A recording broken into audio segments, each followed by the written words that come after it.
আসসালামু আলাইকুম রহমতুল্লাহ। বন্ধুরা, আপনারা আমার সামনে একটি ম্যাগনেটিক কন্ট্রাক্টর দেখতেছেন। তো ম্যাগনেটিক কন্ট্রাক্টর হলো ইলেকট্রোম্যাগনেটিক সুইচ, যা বৈদ্যুতিক সার্কিটকে নিরাপদে অফ অন করার জন্য এই ম্যাগনেটিক কন্ট্রাক্টরটি সুইচিং হিসেবে ব্যবহার করা হয়। আজকের ভিডিওতে আমি এই ম্যাগনেটিক কন্ট্রাক্টর সম্পর্কে বিস্তারিত আলোচনা করব এবং আপনাদেরকে এই ম্যাগনেটিক কন্ট্রাক্টরটি খুলে ভিতরে কি কি রয়েছে এবং কিভাবে কাজ করে সম্পূর্ণ ভিডিওতে আমি বিস্তারিত দেখায় দিব। তাই আজকের ভিডিওটা যদি আপনি সম্পূর্ণ মনোযোগ সহকারে দেখেন তাহলে ম্যাগনেটিক কন্ট্রাক্টর সম্পর্কে বিস্তারিত আপনি জানতে পারবেন। তো চলুন ভিডিওটা শুরু করা যাক। প্রথমে আমি আপনাদেরকে দেখাই দিচ্ছি ম্যাগনেটিক কন্ট্রাক্টরটি অন করার জন্য যে কয়েল কানেকশন রয়েছে A1 এবং A2 এই পাশে দেখতেছেন। তো এই দুটার মধ্যে আপনার কয়েল কানেকশন করতে হয়। আপনার 220 হলে 220 এবং 440 হলে 440 কানেকশন এখানে করতে হয়। এবং তারপরে উপরে দেখুন যে টার্মিনালগুলো রয়েছে, এখানে দেখুন তিনটা টার্মিনাল রয়েছে এবং এই পাশে তিনটা টার্মিনাল। এখানে দেখুন L1 রয়েছে, L2 এবং L3 এবং এই পাশে দেখুন T1, T2 এবং T3। এখানে টোটাল 6টা টার্মিনাল রয়েছে। এই 6টা টার্মিনাল মূলত সার্ভিস লাইন ব্যবহার করা হয়। আপনি ম্যাগনেটিক কন্ট্যাক্ট যখন অন করবেন, পাওয়ার দিবেন, তখন L1 এবং T1 এই দুইটা কিন্তু ক্লোজ হয়ে যাবে এবং L2, T2 এই দুইটা ক্লোজ হয়ে যাবে এবং L3, T3 এই তিনটা কিন্তু ক্লোজ হয়ে যাবে। তো এই তিনটা কিন্তু আপনার যখন ম্যাগনেটিক কন্ট্যাক্টে পাওয়ার দেওয়া না থাকে তখন কিন্তু ওপেন অবস্থায় থাকে এবং আপনি পাওয়ার দেওয়ার পরে কিন্তু এই তিনটা ক্লোজ হয়ে যায়। ম্যাগনেটিক কন্ট্রাক্টরের পাশে দুইটা অক্সিলারি থাকে। ম্যাগনেটিক কন্ট্যাক্ট যে সার্কিটে দেওয়া থাকে সেই সার্কিটকে নিরাপদের জন্য এবং বিভিন্ন ইন্ডিকেটর ল্যাম্পের জন্য, ইন্টারলক কানেকশনের জন্য এবং পিএলসি সিগন্যালের জন্য। এখানে দেখুন একটা এনসি এবং একটা এনও অবস্থায় রয়েছে, এই পাশেও একটি অক্সিলারি রয়েছে। এই দুইটা বিভিন্ন কানেকশনের জন্য বিভিন্ন সময় ব্যবহার করা হয়। কোনোটা একটা অক্সিলারি থাকে, কোনোটা দুইটা অক্সিলারি থাকে, এটার মধ্যে ডাবল অক্সিলারি রয়েছে। তো এখন আমি এই ম্যাগনেটিক কন্ট্রাক্টরটি খুলে আপনাদেরকে দেখাবো ভিতরে কি কি রয়েছে এবং কিভাবে কাজ করে বিস্তারিত দেখা দিব।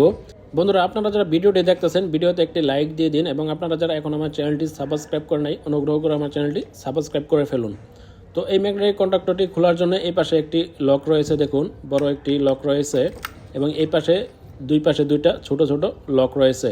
তো এই তিনটা লক খুলেই কিন্তু আমার ম্যাগনেটিক কন্ট্রাক্টরটি খোলা হয়ে যাবে। তো এখন আমি খুলে আপনাদেরকে বিস্তারিত দেখায় দিব। তো প্রথমে আমি এই লকটা খুলতেছি, বড় লকটা খুলতে হবে প্রথমে। তো আমি বড় লকটা খুলে নিচ্ছি। তো বড়টা খোলা হয়ে গেছে। এখন আমার যে ছোট লক দুটা রয়েছে এই পাশে, এই দুটা লক আস্তে করে চাপ দিলেই এই লক দুটাও খুলে যাবে। তো হ্যাঁ, এটা খুলে গেছে এবং আমি এটাও খুলে ফেলছি। তো দেখুন আমার তিনটা লক খোলা হয়ে গেছে। এখন কিন্তু ম্যাগনেটিক কন্ট্রাক্টরটি সম্পূর্ণ খোলা হয়ে গেছে। কন্ট্রাক্টরটি খোলার পরে একটি স্প্রিং পড়ছে আমাদের চোখে। তো স্প্রিংটি ব্যবহার করা হয় যখন কারেন্ট চলে যায়, বিদ্যুৎ চলে যায়, তখন সার্কিটটাকে বন্ধ করে দেয় অটোমেটিক এই স্প্রিংয়ের মাধ্যমে। সেই জন্য এই স্প্রিংটি ব্যবহার করা হয়। তো দেখতেছেন এই স্প্রিংটি কিন্তু পাওয়ার চলে গেলে অথবা বিদ্যুৎ চলে গেলে অটোমেটিকলি সার্কিটটি বন্ধ করে দেয়। আমরা জানি ম্যাগনেটিক কন্ট্রাক্টরের ভিতরে একটি কয়েল থাকে এবং প্রথমে আমি কয়েল কানেকশন দেখিয়েছিলাম A1 এবং A2। এটা হচ্ছে সেই কয়েল। এটা হচ্ছে 220 ভোল্টের একটি কয়েল, এটা 440 ভোল্টেরও হয়। তো এই কয়েলটাতে মূলত যখন আপনি পাওয়ার দিবেন তখন এই কয়েলটাতে ম্যাগনেটিক ফিল্ড তৈরি হবে অথবা চৌম্বক ক্ষেত্র তৈরি হবে। তো চৌম্বক ক্ষেত্র তৈরির মাধ্যমে কিন্তু ম্যাগনেটিক কন্ট্রাক্টরটি ক্লোজ হবে এবং ওপেন হবে। এই কয়েলের ভিতরে থাকে ই শেপের একটি কোর, যা লেমিনেটেড আয়রন দিয়ে তৈরি। তো দেখতেছেন এটা হচ্ছে কোর, এটা কয়েলের ভিতরে থাকে। এই কয়েলে যখন পাওয়ার দেওয়া হয় এবং ম্যাগনেটিক ফিল্ড তৈরি হয় তখন এই কোরে চলে আসে। তো এই কোরে যখন চলে আসে তখন এই কোরটা কিন্তু টোটালি ম্যাগনেট হয়ে যায়। এই কোরটা দেখতেছেন এটা হচ্ছে ই শেপ, এটা কোরটা ইউ শেপেরও হয়। তো এই কোরটা যখন চুম্বক হয়ে যায়, আপনার আরও একটি যে কোর রয়েছে উপরে, এই কোরটা থেকে চুম্বক ক্ষেত্র টান দিয়ে নিয়ে আসে। তো দেখুন আমি আপনাদেরকে দেখাই দিচ্ছি আরও ভালোভাবে। টোটালি দুইটা লেমিনেটেড আয়রন দিয়ে তৈরি কোর থাকে। তো দেখতেছেন এই কোরটা মুভমেন্ট করে এবং কয়েলের ভিতর যে কোরটা থাকে সেটা কিন্তু স্থির বা ফিক্সড করা থাকে। তো এই কোরটা কিন্তু যখন কয়েলে পাওয়ার দেওয়া হয় এবং ম্যাগনেট হয়ে যায়, নিচেরটা চুম্বক হয়ে যায়, তখন কিন্তু উপরের কোরটা টান দিয়ে নিচের দিকে নিয়ে আসে এবং তখনই কিন্তু যে উপরের যে কানেকশনগুলো রয়েছে কানেকশনগুলো কিন্তু ক্লোজ হয়ে যায়। তো আমি আপনাদেরকে আরও ভালোভাবে দেখাই দিচ্ছি। তো দেখুন এটা কিন্তু উপর নিচে হচ্ছে, উপরে আসতেছে এবং নিচে যাচ্ছে।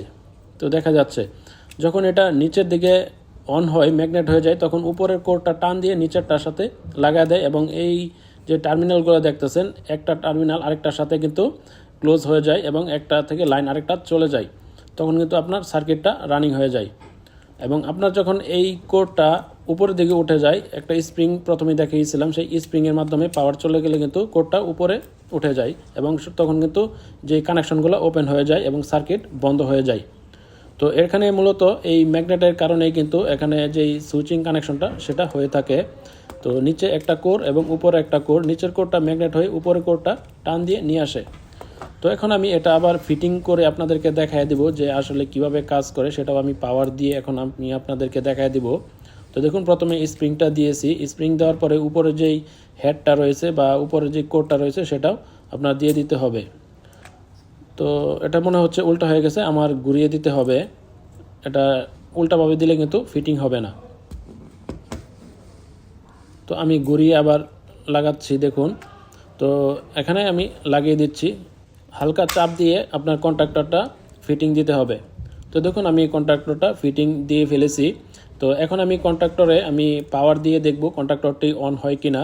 যেহেতু আমার কন্ট্যাক্টরেরটি কয়েলটি ভালো আছে, সেহেতু আমার কন্ট্যাক্টরটি অন হওয়ার কথা। এখন আমি আপনাদেরকে পাওয়ার দিয়ে দেখায় দিব। এখন আমি সিরিজ ল্যাম্পের মাধ্যমে কয়েলটা চেক দিব, কয়েলটা ভালো আছে কি না। তো দেখুন, সিরিজ ল্যাম্পটি জ্বলতেছে। তো আমি নিউট্রাল ফেসে যে কয়েল কানেকশনে ধরলে কিন্তু আমার ম্যাগনেটিক কন্ট্যাক্টরটি অন হয়ে যাচ্ছে, মানে নিচের দিকে নেমে যাচ্ছে। যখন কয়েলে ম্যাগনেট ফিল্ড তৈরি হচ্ছে এবং উপরের যেই কোরটা রয়েছে এটা টান দিয়ে কিন্তু নিচের দিকে নিয়ে যাচ্ছে, তখন কিন্তু আমার সার্কিটটা ক্লোজ হচ্ছে। তো বন্ধুরা, আশা করি ভিডিওটি আপনাদের ভালো লাগবে। ভিডিওটি যদি ভালো লাগে অবশ্যই ভিডিওতে একটি লাইক দিয়ে আমার চ্যানেলটি সাবস্ক্রাইব করে রাখবেন। সকলকে অসংখ্য ধন্যবাদ।